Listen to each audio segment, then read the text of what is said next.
안녕하세요. 오늘도 이렇게 새벽에 깨워주신 하나님의 은혜에 감사드리며 윤기섭 장로님의 기도로 새벽 기도회를 시작하겠습니다. 하늘에 계시는 거룩하신 아버지시여, 오늘 아침에 또 저희를 또 일찍 일어나게 하시니 감사를 드립니다. 오늘도 말씀 안에 모였습니다.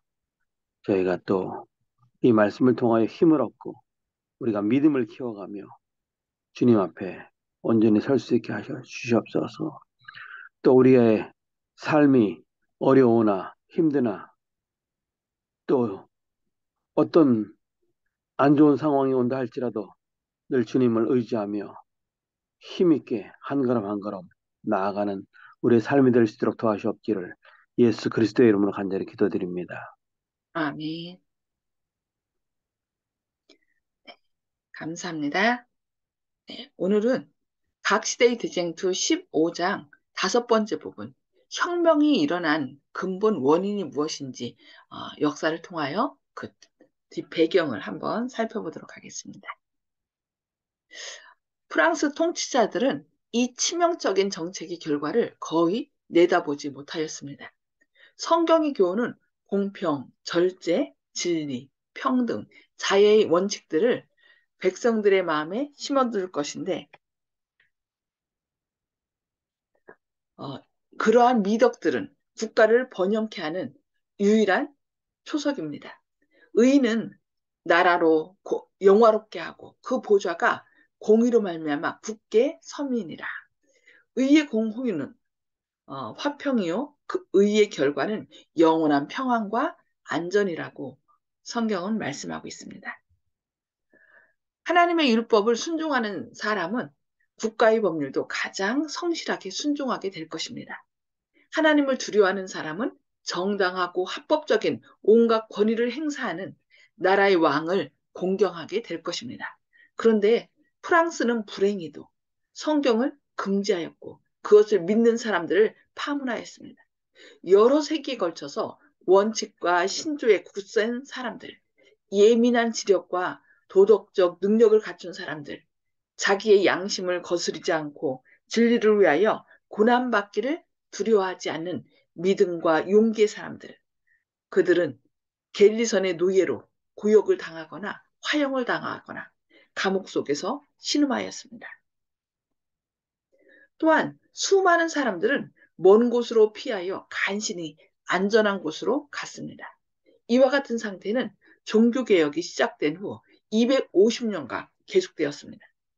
오랜 기간 동안에 박해자들의 광적인 분노를 피하여 간 복음의 사도들이 일반적으로 현저히 뛰어난 지능, 미술, 공업, 질서 있는 생활 등을 통하여 그들이 피난온 그 지방을 부유하게 한 사실을 프랑스 사람들은 보지 못한 세대가 거의 없었습니다.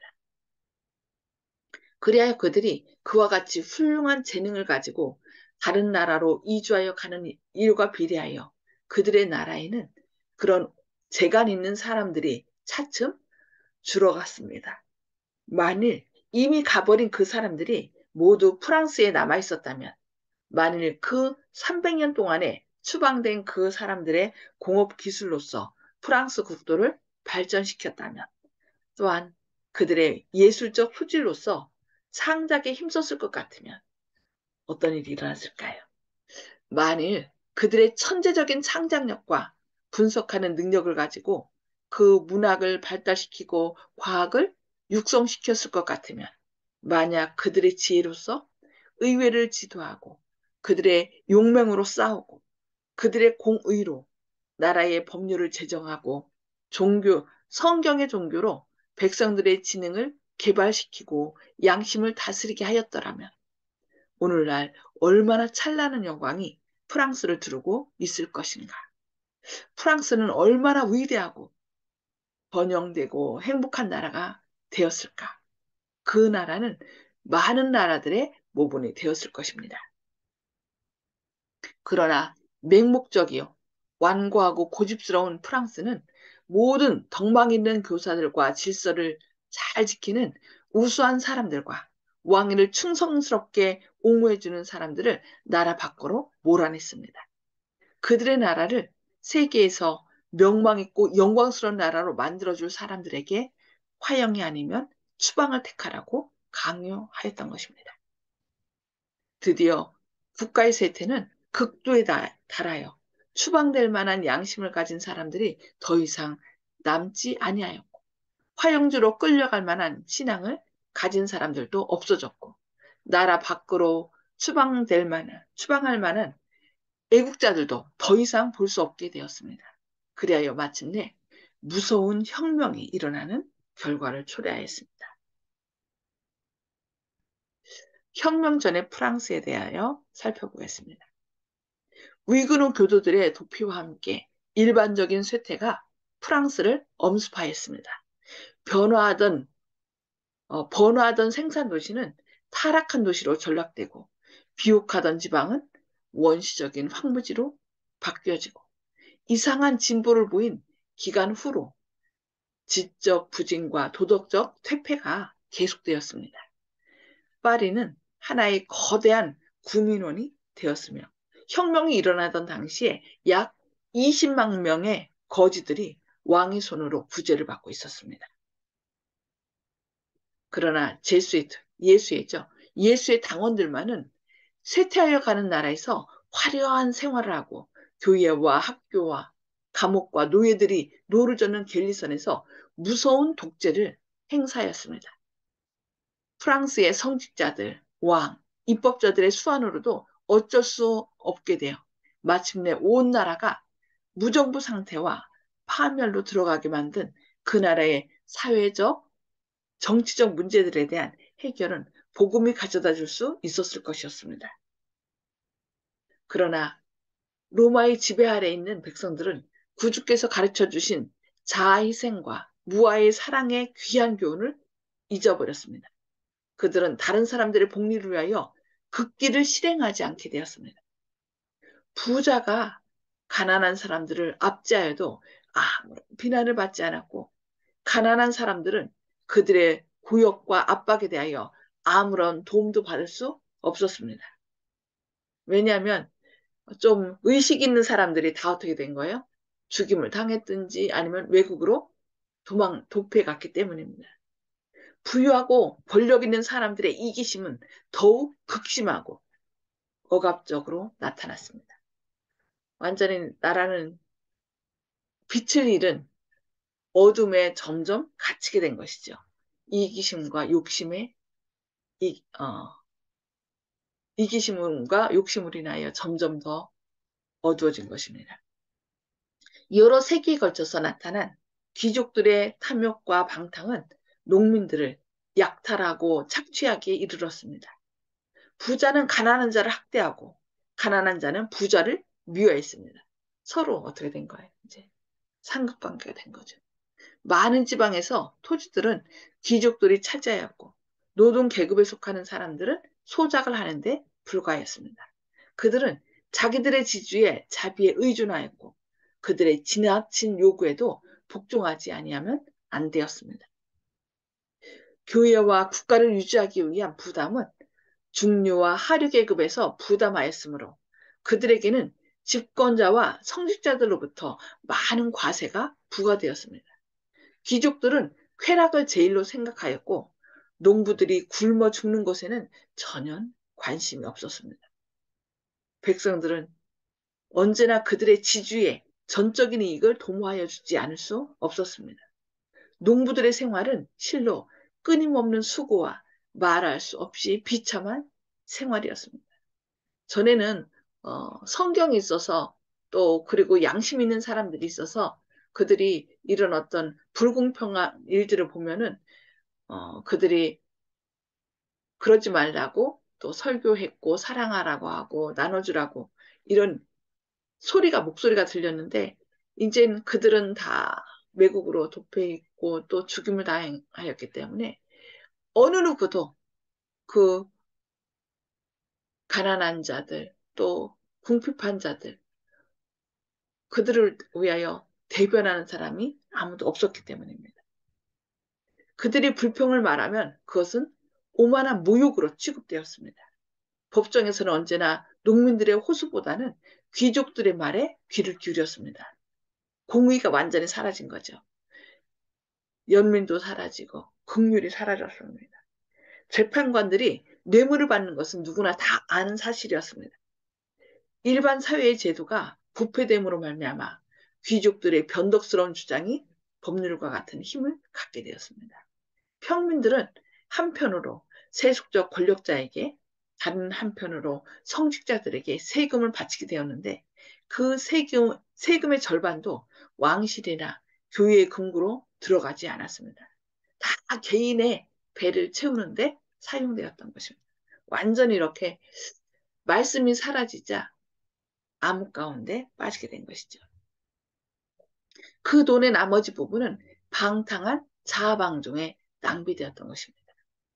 그리고 이와 같이 자기들의 동족들을 궁핍하게 만드는 그 사람들은 오히려 납세를 면제받고 국가의 법률과 관리에 따라 여러 가지 중직에서 권리를 행사했습니다. 그와 같은 특권 계급의 사람들은 약 115만 명이나 되었는데, 약 15만 명입니다. 그들의 욕망을 충족시켜 주기 위하여 수백만 명의 사람들이 절망적이며 비참한 생활을 할 수밖에 없었습니다. 그러니까 귀족들과 성직자들의 배를 채우기 위하여 이 오히려 수백만 명의 사람들이 세금을 내고 또 자기는 먹고 살지 못하면서 그들을 살려주기 위하여 부하게 하기 위하여 세금을 냈기 때문에 너무 궁핍하고 어려운 생활을 산 것을 볼 수 있습니다. 그리하여 결국은 어떻게 했어요? 그들이 참다 참다 못하여 이렇게 들고 일어난 것이었습니다. 예, 오늘은 여기까지 말씀을 살펴보고요. 나눔의 시간을 갖도록 하겠습니다. 음수거를 다 해제해 주시고요. 오늘 말씀을 통해 성령님께서 깨닫게 하신 말씀을 좀 나눠주시기 바랍니다. 송수복 집사님. 네, 힘없는 사람들의 생활이 너무 비참하게 느꼈습니다. 비참하다는 것을 느꼈습니다. 예, 그래서 여기 프랑스 혁명을 통하여 네, 부르주아하고 프롤레타리아 계급이 이제 나눠지고 여기서 공산주의가 이제 등장하게 되는 거죠. 무신론, 무신론과 또 여러 가지 하나님께 적대하는 세력은 다 여기 프랑스 혁명으로 말미암아 나오게 된 걸 볼 수 있습니다. 아, 너무 안타깝죠. 네, 네, 조영식 집사님. 예, 박해로 인해서 프랑스 안에서 쓸만한 인재들이 다 없어졌다는 얘기를 들으니까, 이제 사단이 에, 재림 때 이제 주님께서 당신의 백성들 다 하늘로 데려가시고 이 세상에 제 땀이만 남아있을 때 혼자 유폐된 생활 하는 것과 같고, 또 주님이 성령이 떠나고 또 자기 양식을 버리는 사람들이 짐승처럼 돼가지고 세상에서 무서운 일을 할 수 있는 그런 개인적인 이 세상에 대해서 인격이 파괴되는 양심이 실종되는 이런 상황도 마음속에서 거룩한 빛을 꺼버리고 몰아냈을 때 그 황폐한 사람들이 짐승과 같은 그런 모습을 보일 수 있다. 전부 다 이제 다 일맥상통하는 그런 부분이 있거든요. 그래서 좋은 것을 버리고 거룩한 것을 멀리 한다 그러면은 개인의 인격으로 봐서나 사회적으로 봐서나 인류적으로 봐서나 모든 것이 다 끔찍한 어둠밖에 없을 것이다. 이런 생각이 들었습니다. 아멘. 아멘. 네, 감사합니다. 정봉구 아버님. 네, 이 신앙을 갖다가 압박하고 신앙하는 사람들을 몰락으로 몰아갖고 결국은 공산주의하고 무신론이 생겼고 그 사회가 부패하고 무능한 정부 때문에 권력자들 때문에 어려움을 당하게 돼서 종국에는 공산주의하고 무신론이 판을 치게 됐다는 것을 오늘 강의를 통해서 알게 됐습니다. 네, 감사합니다. 하나님을 무시하면 하나님 말씀이 사라지면 결국 세상은 도덕적으로 캄캄한 암흑이 되죠. 너무 안타깝습니다. 우리도 똑같아요. 우리도 마음속에서 하나님 말씀을 하나를 무시하게 되면 결국 그것이 계기가 돼서 결국 암흑 속에 갇히게 되는 거죠. 네, 감사합니다. 이훈경 집사님. 예, 감사합니다. 모두 말씀하신 그대로 지금 제가 이렇게 이 역사상 지나온 그 하나님의 그걸 깨닫고 배운다는 거 너무 감사하네요. 이 아침에도 저는 그냥 정말 신앙생활이라고 해왔는데 지금 요 앞에 말씀하신 분들은 그 역사상 정말 비교해가면서 말씀 잘해주시고 또 이렇게 아침에 깨닫게 됨을 감사드립니다. 아멘. 아멘. 아멘. 네, 감사합니다. 윤 장로님. 예, 저는 오늘의 말씀 가운데 성경의 교훈이 국가를 번영하게 하는 유일한 초석이라 그랬거든요. 근데 예전에 우리나라가 조선시대에는 성경을 핍박하고 이렇게 신앙이 있는 들을 핍박한 결과 우리나라가 굉장히 어려운 지경에 처했었는데 그 다음에 이제 나중에 지금은 이제 많이 이제 우리나라도 이제 하나님을 믿으면서 자유로운 나라가 되고 좀 많이 발달했거든요. 근데 지금은 또다시 우리나라가 신앙을 멀리하는 또 그런 시대가 되지 않았나 이런 것들도 보고요.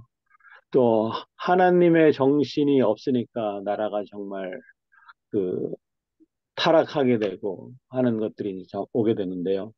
프랑스도 마찬가지였던 것 같아요. 그 당시 오늘 말씀 보면 세금을 걷어가지고 그 세금을 예를 들어서 교회를 위해서 쓰지도 않고 또 나라를 위해 쓰지도 않고 사람들이 다 이렇게 착복을 하고 그랬기 때문에 부정부패가 많았고 대신 이제 하류에 사는 사람들 그냥 평범한 시민들은 너무나 많은 세금을 부과되어서 그것을 보니까 그냥 솔로몬 시대 이후에 솔로몬의 아들이 왕이 되어가지고 세금을 좀 면제해달라고 이제 노역을 면제해달라고 그랬을 때 더 강하게 해서 나라가 이스라엘 나라와 유다로 이제 쪼개졌던 그런 경험도 있듯이 정말 그 부패한 사회가 또 프랑스 또 시민혁명을 또 일으키게 된 그런 또 원동력이 된 것 같습니다. 다만 그들이 하나님의 말씀을 무시하고 성경을 못 읽게 하고 성경을 불태우고 하면서 그 나라가 어려움에 빠졌는데 아마 오늘 말씀에도 프랑스가 하나님의 말씀을 기준으로 해가지고 또 백성들을 잘 살게 했다 그러면 훨씬 더 유망한 나라가 되었을 것이다 이렇게 한 말씀도 보게 되었는데요.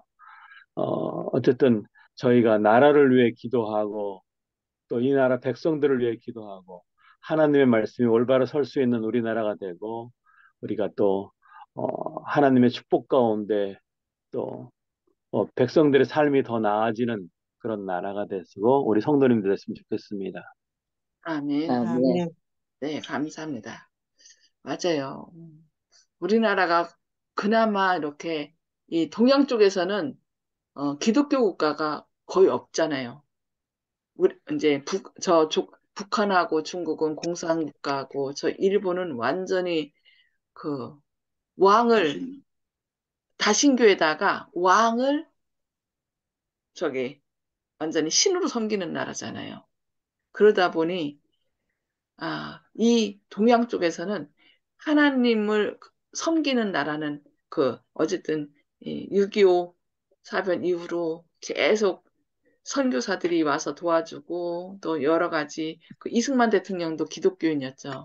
그런 것들로 인하여 또 이제 부패도 있었지만은 어쨌든 많은 사람들이 교육을 통하여 기독교 교육을 통하여 이렇게 말씀에 입각하여 기도하고 새벽 기도 거기서 보면은 우리나라가 발전하게 된 것은 말씀이 전해졌을 때 옛날에 정한수 떠놓고 빌던 그런 마음으로 하나님께 간절히 이렇게 새벽 기도를 했던 그 믿음의 선조들 때문에 우리나라가 그나마 이렇게 발전하고 부흥한 것 같습니다. 그래서 저희도 앞으로 더 나라를 위하여 기도하고 많은 사람들이 지금 전 세계적으로 복음을 갖고 나가는 선교사를 파송하는 나라가 우리나라거든요. 그래서 지금 이 마지막 때 그 이스라엘의 역할을 하는 나라가 우리나라인데 그 역할을 끝까지 이 말씀을 계속 상고하고 또 말씀대로 순종함으로 이 나라의 발전과 또 영적 이스라엘 역할을 잘 할 수 있도록 저희가 저희뿐만 아니라 또 우리 이웃들에게 가르쳐주는 말씀을 전하는 저와 여러분 되기를 기도합니다. 자, 기도하고 오늘 마치도록 하겠습니다. 하늘에 계셔서 저희를 사랑하신 아버지, 오늘도 저희 새벽을 깨워주시고 주님의 말씀을 통하여 저희를 권면해 주시니 감사합니다. 반면교사라고 프랑스의 혁명을 통하여 우리도 말씀을 멸시하면 결국 영적인 암흑에 빠진다는 것을 가르쳐 주시니 감사합니다. 혹 저희도 주님을 의한다는 마음으로 우리 자신의 이득을 취하고 있진 않은지, 말씀을 멸시하고 있진 않은지 저희 자신을 돌아보게 하시고 주님께서 주신 그 믿음의 빛을 더욱 밝히는 주님의 귀한 일꾼들 되게 하여 주시옵소서. 주님, 이 나라가 주님의 뜻을 따랐을 때는 주님께서 발전케 하셨습니다. 그러나 점점 이 나라가 주님의 뜻에 반대하고 점점 말씀에서 멀어지는 안타까운 상황이 있습니다. 주님, 이 나라의 우정자들 마음 가운데 주님 강력하게 역사하시고 주님을 두려워하는 마음으로 이 백성들을 주님의 뜻대로 정치할 수 있도록 주님께서 성령 충만하심을 부어주시옵소서. 또 세계의 정세, 저 북한에서 주님의 사랑을 전하지 못하도록 하고 압박하는 저 김정은과 그 공산주의자들의 마음 가운데 주님 강력하게 역사하시고 또 그들 마음 가운데 있는 사단의 악한 영향력을 주님의 보혈로 제거하셔서 하루속히 저 북한 주민들이 자유롭게 주님의 사랑을 깨달아 알게 하시고 함께 하늘을 향하여 나아가는 구원받는 백성 될 수 있도록 주님께서 위정자들의 마음 가운데 강력하게 역사하여 주시옵소서. 저희가 이 나라를 위하여 또 복음의 빛이 전 세계에 밝게 비칠 수 있도록 주님께 간절히 기도하는 중보의 사역자들 되도록 역사하여 주셨기를 바라오며 예수님의 이름으로 간절히 기도드리옵니다. 아멘. 감사합니다. 오늘도 주님의 크신 역사가 저희 마음 가운데 성령의 불을 확 일으켜 주시기를 기도합니다. 아멘. 감사합니다.